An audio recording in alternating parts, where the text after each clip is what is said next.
Hey guys, welcome back to TechMan.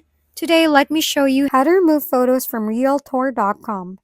Managing listing photos on Realtor.com can feel a bit hidden at first, like the delete option is plain hard to get. What I usually do is log into my professional dashboard, then head straight to my listings and pick the property I want to update. Once I'm inside, I click Edit Listing, and that's where all the photo controls show up. Here's the key part.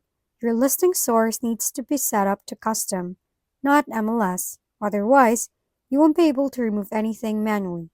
Once that's set, I scroll through the photos, tap the image I want to remove, and use the delete option, usually tucked behind those little three dots in the corner.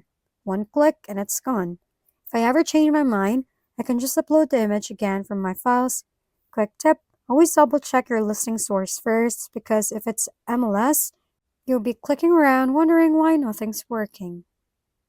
If we've been helpful, kindly give us a thumbs up and don't forget to hit the subscribe and bell button for more contents.